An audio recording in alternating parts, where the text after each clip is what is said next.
Firman Tuhan 1 Samuel 4 ayat 1 sampai 22, demikian firman Tuhan. Dan perkataan Samuel sampai ke seluruh Israel. Orang Israel maju berperang melawan orang Filistin dan berkemah dekat Ebenezer, sedang orang Filistin berkemah di Afek. Orang Filistin mengatur barisannya berhadapan dengan orang Israel. Ketika pertempuran menghebat, terpukullah kalah orang Israel oleh orang Filistin yang menewaskan kira-kira 4.000 orang di medan pertempuran itu. Ketika tentara itu kembali ke perkemahan, berkatalah para tua-tua Israel,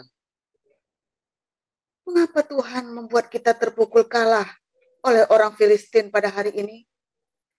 Marilah kita mengambil dari Silo tabut perjanjian Tuhan, supaya ia datang ke tengah-tengah kita dan melepaskan kita dari tangan musuh kita."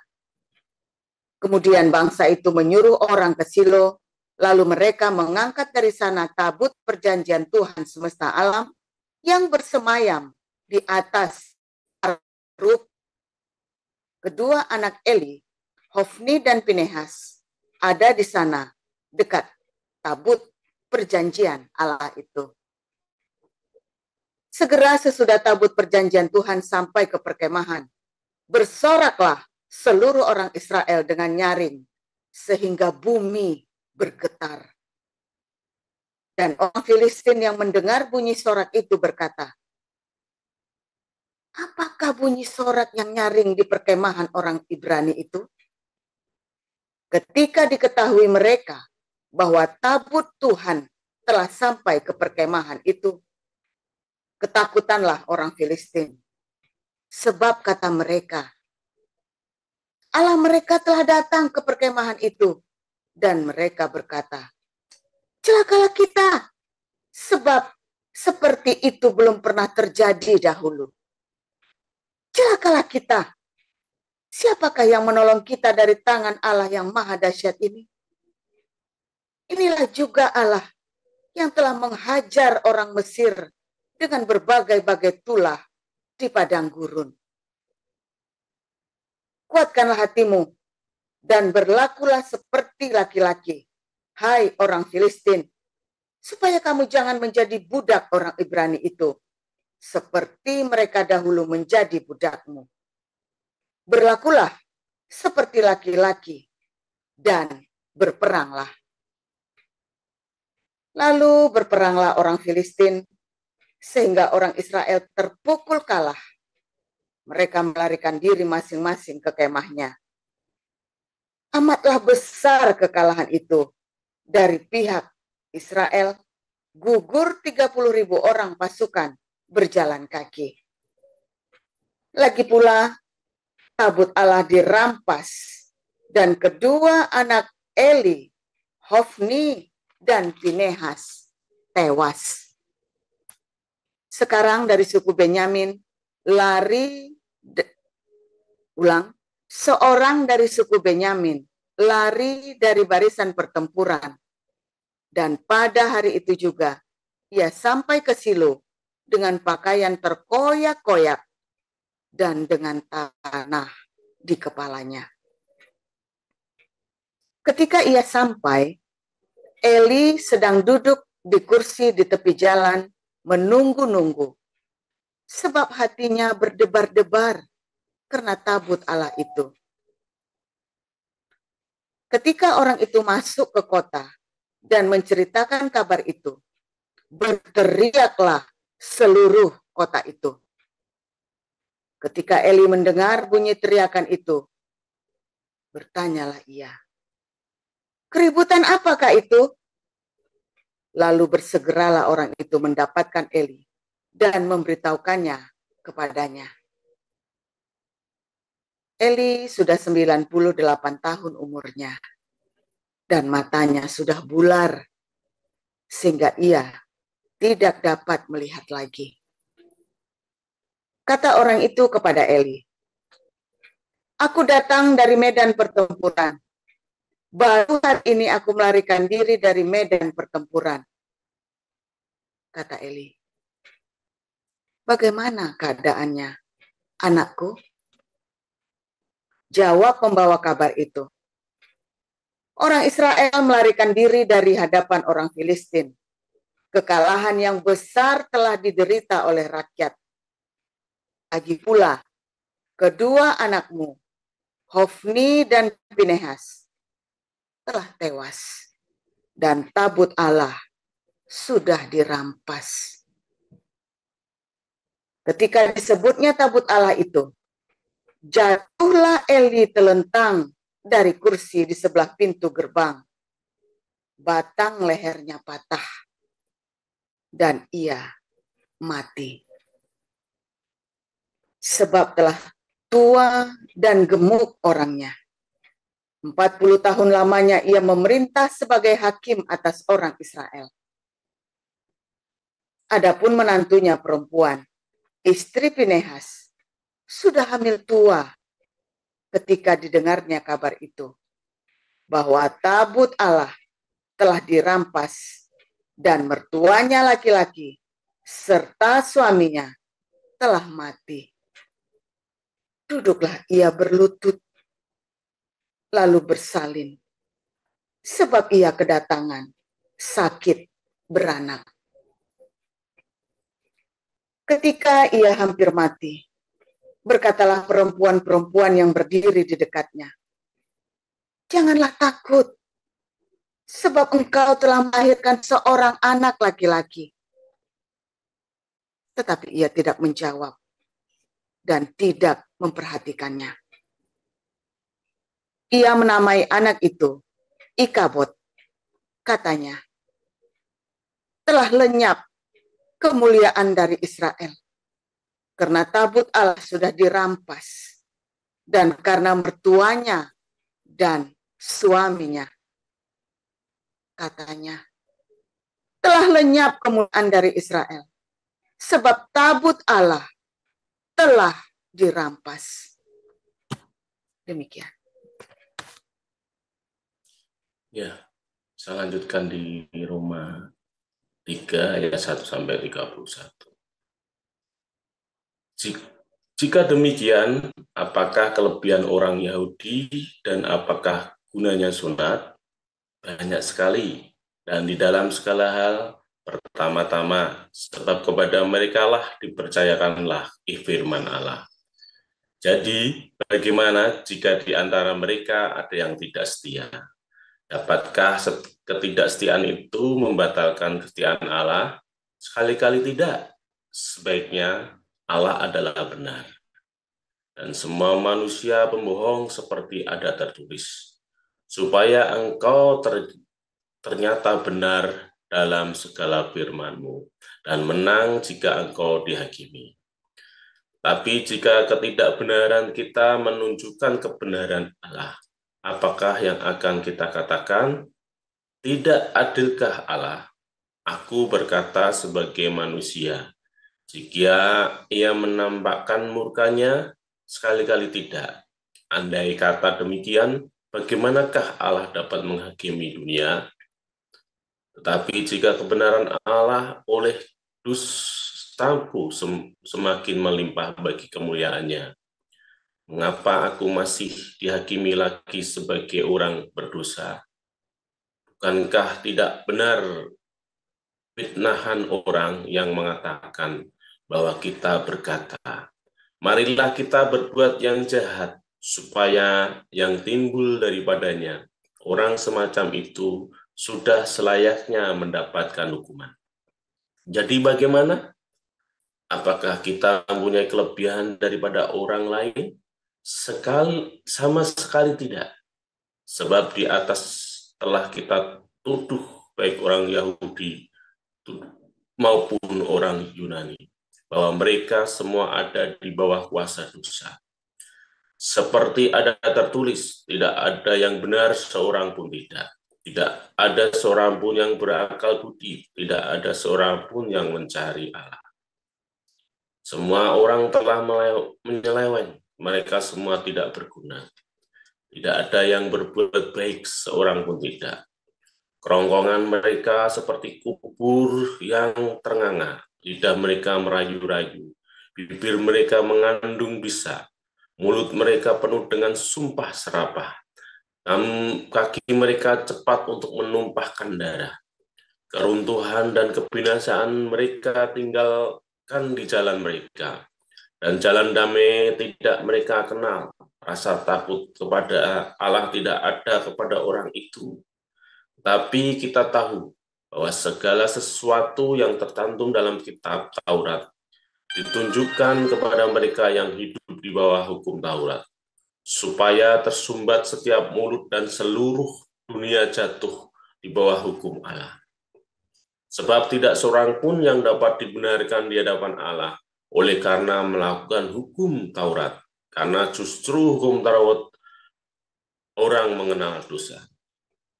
Tetapi sekarang, tanpa hukum Taurat, kebenaran Allah telah dinyatakan, seperti yang disaksikan dalam kitab Taurat dan kitab-kitab para nabi, yaitu kebenaran Allah karena iman dalam Kristus Yesus bagi semua orang yang percaya. Sebab tidak ada perbedaan. Karena semua orang yang telah berbuat dosa dan telah kehilangan kemuliaan Allah. Dan karena kasih karunia telah dibenarkan dengan cuma-cuma karena penebusan dalam Kristus Yesus. Kristus Yesus telah ditentukan Allah menjadi dalam jalan pendamaian karena iman dalam darahnya. Hal ini dibuatnya untuk menunjukkan keadilannya, karena ia telah membiarkan dosa-dosa yang telah terjadi dahulu pada masa kesabarannya. Maksudnya ialah untuk menunjukkan keadilannya pada masa ini, supaya nyata bahwa ia benar dan juga membenarkan orang yang percaya kepada Yesus. Jika demikian, apakah dasarnya untuk bermegah? Tidak ada. Berdasarkan apa? Berdasarkan perbuatan? Tidak, melainkan berdasarkan iman. Karena kami yakin bahwa manusia dibenarkan karena iman dan bukan karena ia melakukan hukum Taurat. Atau apakah Allah hanya Allah orang Yahudi saja? Bukan, ia juga adalah Allah bangsa-bangsa lain. Ya benar, ia juga adalah Allah bangsa-bangsa lain. Artinya, kalau ada satu Allah yang akan membenarkan baik orang-orang bersunat karena iman maupun orang-orang tak bersunat juga karena iman. Jika demikian, apakah kami membatalkan hukum Taurat karena iman? Sama sekali tidak, sebaliknya kami meneguhkan. Demikian firman Tuhan. Terima kasih untuk para lektor, Pak dan Lagi. Selanjutnya kita akan mendengarkan pembicaraan. Silakan, Christopher.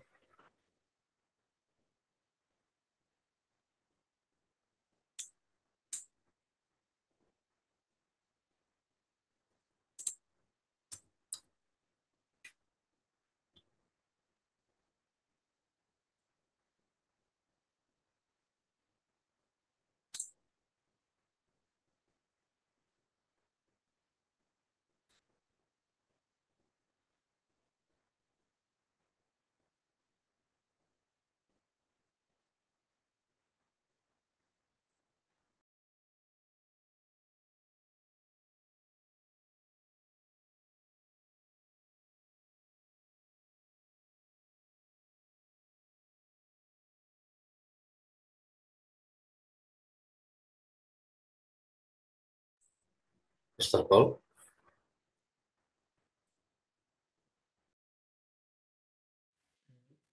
lagi.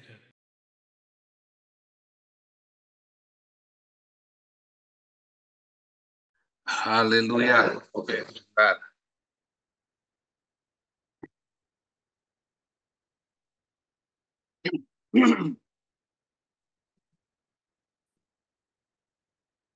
Apa nih? Bawa.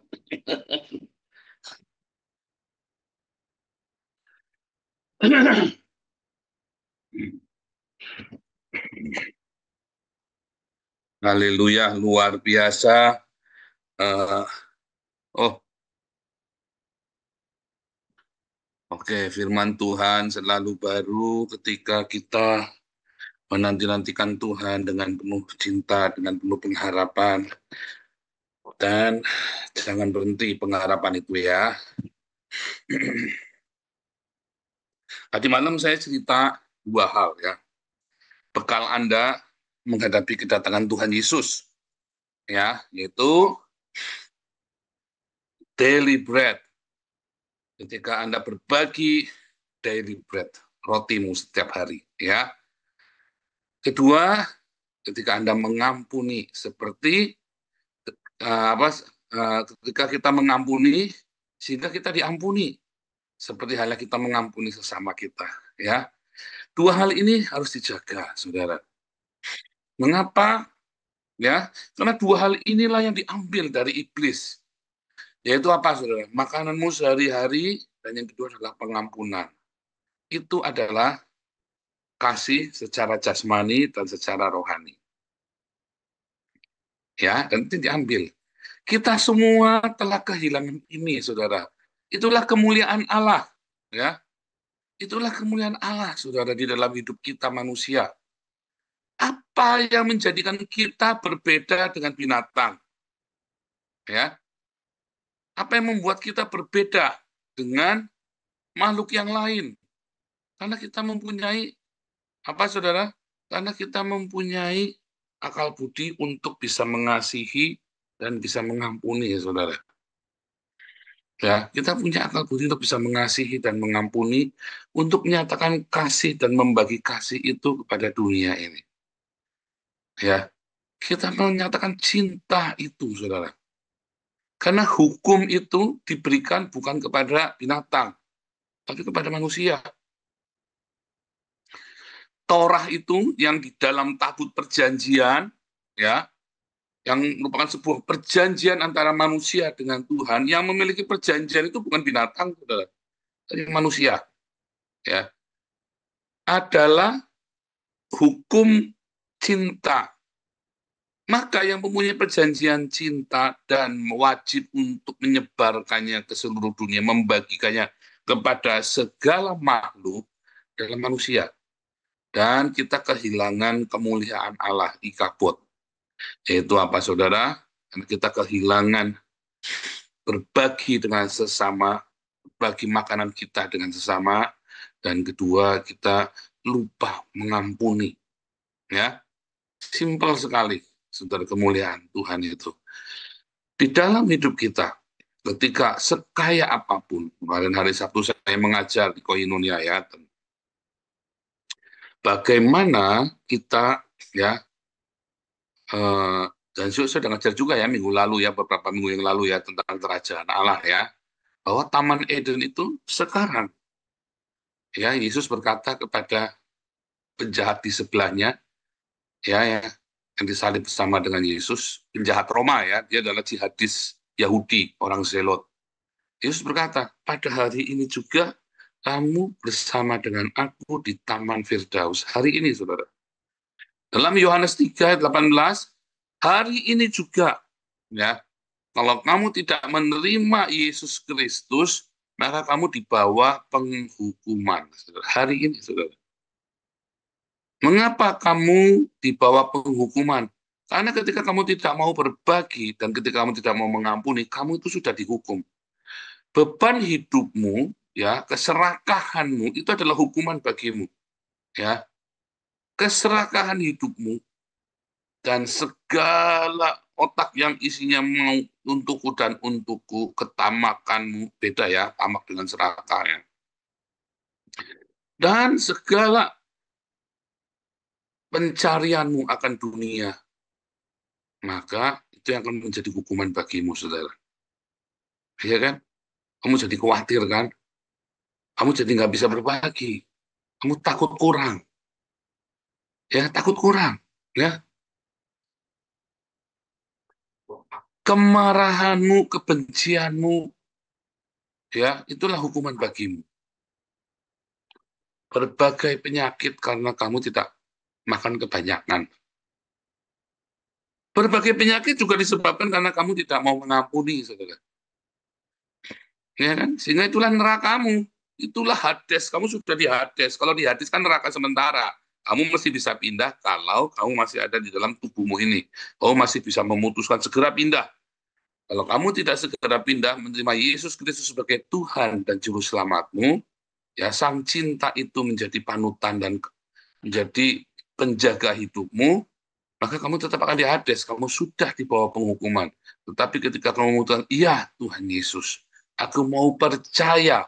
Kalau kata percaya, iman tanpa perbuatan mati. Artinya kalau kamu itu percaya, ya Tuhan, aku mau mengasihi. Itu artinya, saudara. Makanya kamu tidak mungkin percaya di dalam nama yang lain. Kamu harus percaya di dalam nama Yesus, yaitu kamu menerima kasihnya Yesus. Ya Tuhan, aku mau percaya. Artinya, ya Tuhan, aku mau mengasihi sama seperti Engkau mengasihi. Dan kalau Engkau mengasihi, maka Engkau akan pindah. Ya, kemana saudara? Ke paradise. Dan kamu akan mendapatkan kembali kemuliaan Allah, yaitu kasih. Kasih itu adalah kemuliaan Allah dalam hidupmu, saudara. Cinta kasih itu. Kalau kamu tidak punya cinta kasih dalam hidupmu, maka kamu nggak punya kemuliaan Allah. Mau kamu hidupnya dikjaya, punya power, punya politik, punya duit, punya apa segala macam, mau gerejamu gede, kamu tidak punya cinta, kamu tidak punya kemuliaan Allah. Simpel sekali. Dan berbagai kesusahan, berbagai pencobaan datang karena kamu tidak punya kasih. Ketika kamu tidak punya cinta di dalam hidupmu, maka berbagai pencobaan itu datang, saudara. Sekalipun kamu Kristen, agamanya kan Kristen, ya kan? Tetapi kamu tidak punya cinta, karena kamu tidak percaya Yesus. Aku percaya apa? Bohong. Kalau kamu percaya, pasti kamu berbagi. Kalau kamu percaya, pasti kamu mengampuni. Apa sih yang membuat kamu nggak bisa mengampuni? Karena kamu sebetulnya tidak percaya. Karena sebetulnya kamu masih menikmati dosa-dosa itu, saudara. Hawa nafsu yang tidak bisa kamu kendalikan itu. Kamu menikmati kan, sejujurnya kan. Makanya kamu tidak mau memilih sang cinta. Karena kamu nikmat dengan hawa nafsu. Sampai hawa nafsumu itu akan menjeratmu, saudara, menjerat lehermu, dan kamu nggak bisa napas. Ya kan? Ketika kamu bekerja, ya, dengan serakah, ya kan? Kamu markup harga, itu namanya serakah tuh ya, sebenarnya markup harga, ya, kamu kerja banting tulang siang malam, ya kan? Kamu korupsi dengan segala keserakahanmu, saudara.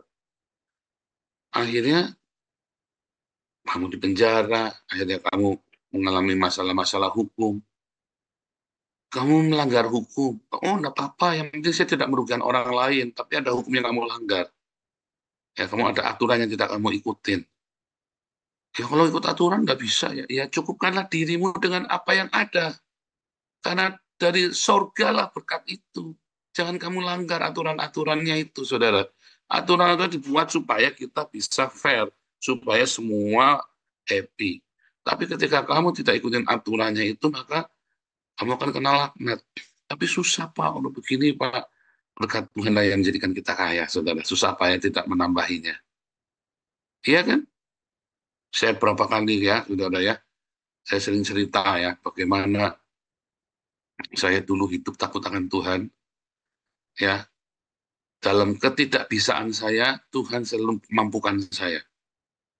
Tetapi ketika saya mulai melanggar aturan-aturan manusia, aturan-aturan hukum yang berlaku, dan aturannya Tuhan, maka bahkan di dalam kebisaannya saya gagal.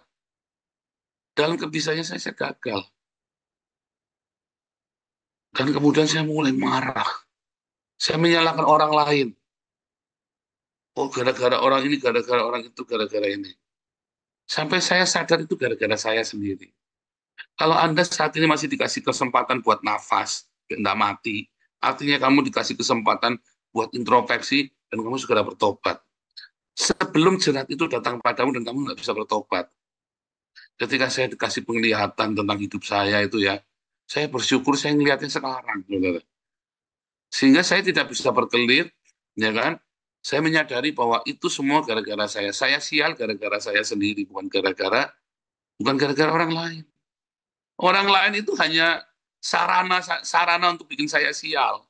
Tapi saya sial gara-gara keputusan-keputusan saya sendiri, gara-gara saya greedy, ya. Gara-gara saya tidak punya cinta, ya. Ketika saya stop untuk menyalahkan orang lain, saya mulai mengampuni, Tuhan pulihkan cepat sekali ya. Karena saya nurut ya. Cepat sekali saya sadar, saya langsung nurut. Lah Anda nggak sadar-sadar. Makanya Anda sudah 3 tahun lebih masuk dalam pencobaan nggak lepas-lepas. Ya kan? Nanti sudah ada punya uang, tambah sakit lagi, tambah ini lagi, tambah itu lagi. Nah, kelar ya. Kenapa saudara? Karena ada greediness di dalam hidupmu. Ada ketamakan. Karena kamu ada kemarahan, ada dendam. Ya kan? Kamu tidak mencukupkan diri, tidak mau bersahaja. Kamu ingin lebih. Harusnya kamu sehat sekarang, dan ucap syukur. Karena kamu nggak ngucap syukur, maka setan tambahi dengan kesusahan, dengan penyakit. Udah melarat, tambah penyakit lagi. Tambahi lagi sama setan, saudara. Sekarang kamu tidak mengucap syukur. Ucap syukur kamu sehat, kamu bangun tidur masih bisa lari. Kerja. Kerja, saudara. Jangan di rumah terus, tambahi sakit nanti sama setan, saudara. Sama setan tambahi sakit. Kamu ketika bangun tidur, ucapan syukur. Terima kasih Tuhan baik. Maka setan itu jauh dari kamu, saudara. Walaupun kamu nggak punya uang, walaupun pas-pasan hidupmu. Bangun tidur, aduh Tuhan. Terima kasih Tuhan. Selama 4 tahun ya, saudara ya, saya di Belanda. Begitu bangun tidur, semua muka saya itu ya, seger bangun. Saya ngerasakan dingin itu ya, mukanya kan musim salju itu, saya masuk Belanda. 4 tahun, saudara ya, kita nggak punya uang. Tapi saya mengucap syukur, bangun, aduh terima kasih Tuhan, saya ada di Jerman, waktu itu saya di Jerman. Aduh terima kasih Tuhan, saya ada di Belanda, bangun itu saya buka. Oh haleluya, terima kasih Tuhan, nggak punya uang saudara. Ya sampai hari ini juga nggak punya uang, tapi haleluya, kita bisa biar miskin tapi memperkaya banyak orang. Tetapi ada ucapan syukur di sana. Makanya kita tambah sehat, tambah sehat. Makanya kita semakin diberkati Tuhan. Ada ucapan syukur, karena uang itu bukan segalanya. Ya, uang itu nggak jadi patokan. Anda boleh cek rekening saya, saudara. Serius ya. Ini kalau Anda pas ke Belanda, Pak, sama tahu rekening, Pak. Nggak ada uangnya, saudara. Kenapa? Karena kita ada ucapan syukur. Ada kesehatan. Ya kan? Anda nggak punya uang mengeluh di Indonesia. Ya, tapi kan Bapak mengeluhnya di Belanda, ngucap syukurnya. Atau bedanya apa? Kan hanya beda tempat. Dia kan Belanda kata surga. Iya, Indonesia pun bisa jadi surga. Tergantung Anda mensikapinya. Kalau Anda usikan dengan ucapan syukur, jadi surga. Dan Anda kan bisa menikmati hidup Anda setiap hari dengan surga itu. Karena surga itu bukan masalah tempat jasmani ada di mana. Surga itu ada di hatimu, saudara. Neraka itu juga ada di hatimu. Bukan satu tempat. Bukan. Neraka itu ada di hatimu. Kamulah yang ciptakan surgamu, kamulah yang ciptakan nerakamu. Kalau kamu punya cinta yang melimpah dan ucapan syukur dalam hidupmu, maka kamu datangkan kerajaan Allah bagimu sendiri. Simpel kan? Kalau kamu kehilangan kemuliaan Allah, ya yang adanya neraka dalam hidupmu tiap hari. Sekaya raya apapun hidupmu, sebanyak apapun uangmu, ya kamu rasanya di neraka. Wah, saya bolak-balik konselingnya, waduh, mau saya kayak di neraka. Banyak, saudara, ya. Memang kamu di neraka, memang. Ada apa? Kenapa kamu di neraka padahal duitnya banyak? Nangis ini, wah. Sebentar. Harusnya ya, kalau saya jadi kamu kurang duit nggak? Enggak. Sehat. Berantem suami istri kayak neraka. Kenapa sih kudu berantem? Kenapa harus berantem? Tanya ya kan, ini suami istri ya, konseling sama saya. Ya, karena tidak mengucap syukur. Iya, tapi saya tidak mau itu seperti ini. Kenapa? Harusnya kamu di sini mengucap syukur malah. Akhirnya pulang Indonesia, saudara ya, akhirnya. Ya saya nggak tahu dia sekarang bagaimana. Ya, saudara ya, surga neraka itu kamu yang ciptakan. Ya, kamu ada di neraka karena kamu kehilangan kemuliaan Allah. Kamu ada di surga karena kamu ada kemuliaan Allah bersamamu. Ada cinta. Kamu yang udah miskin, sakit-sakitan, tambah lagi timbilan, tambah lagi ambeien, tambah lagi sumber das ya saudara ya, kudikan sisan, ya kan? Nah, ada apa? Coba ngucap syukur. Coba mulai setiap bangun pagi. Kamu nggak nurut sih diomongin praktek ya, praktek. Setiap pagi bangun, lilir, bilang, Yesus, engkau baik, sungguh baik. Begitu bangun lilir, kamu bilang, terima kasih, Yesus. Itu saudara, terus Anda bangun, terima kasih Tuhan. Coba deh suami istri begitu. Coba, kamu harus coba. Kamu nggak mau praktek sih, badal sih. Makanya kamu 3 tahun nggak lolos ke area terus, penyakitan terus, saudara ya. Bahkan kamu punya duit saja, kamu ruwet terus hidupnya. Coba deh kamu lakukan seperti yang saya ngomong. Kamu akan bahagia. Ada kemuliaan Allah bersamamu. Tuhan Yesus memberkati.